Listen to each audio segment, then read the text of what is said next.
అందరికీ నమస్కారం. మొదటిసారి మా ఛానల్ను చూస్తున్న వారైతే సబ్స్క్రైబ్ చేసుకోండి. పక్కనే ఉన్న బెల్ ఐకాన్ను క్లిక్ చేయండి. తల్లికి శంకరుని ఓదార్పు. మహర్షులు వచ్చిరన్న సంతోషం పరితాపంగా మారింది ఆర్యాంబకు. ఆ విషయం తలపుకు వస్తే చైతన్యం తప్పి కూలబడిపోతోంది. బిడ్డ మీద గంపెడాసలు పెట్టుకున్న తల్లి ఆ ఖేదాన్ని ఎలా భరించగలదు? ఆనాటికానాడు ఆర్యాంబ కృంగిపోతోంది. తన తనయుని ఇల్లు వెయ్యిళ్ళ మొదలు కావాలనుకునే ఆమె ఈ పరిస్థితికి తట్టుకోలేకపోయింది.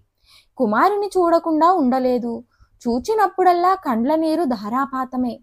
అతడు చూడకుండా బట్టతో ఒత్తుకునేది. చూస్తే బిడ్డడేమవుతాడోనని బెంగ. తల్లి పడుతున్న వేదనను చూచి, అమ్మా, మునుల మాటలకింత బాధపడడం ఎందుకు? వెర్రిదానవు కదా, మనమెవ్వరం నిజం కాదు తెలుసునా? కొందరు ముందు, కొందరు తర్వాత. అందరికీ అంతే. నీటి బుడగలు ఎంతసేపు నిలకడగా ఉంటాయి? మన పుట్టుకలు కూడా అట్టివే. ఈ దేహం కట్టుకున్న వస్త్రం లాంటిది. శిథిలమైతే పారవేసి కొత్త బట్ట కట్టుకుంటాం. అంతే ఈ నశ్వర శరీరం కూడా. శరీరాల మీద మమకారం విచిత్రమైనది. జీవుల తాపత్రయం ఇది. ప్రయాణాలలో మనకెందరో తారసపడతారు, పరిచయం అవుతారు. తర్వాత ఎవరి దారిన వారు పోతారు. అదే మన జన్మ విషయం కూడా. పోయేటప్పుడు మనం చేసిన పుణ్య పాపాలు మాత్రమే మూట కట్టుకొని తీసుకుని వెడతాము.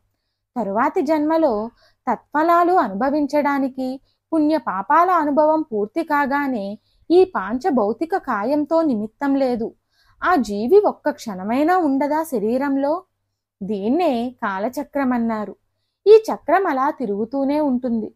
అమ్మా, అందరిలాగా మాయలో పడిపోకు అని పరిపరి విధాల అనునయ వాక్యాలతో ఊరడిస్తూ తల్లికి జ్ఞానబోధ చేశాడు తనయుడు.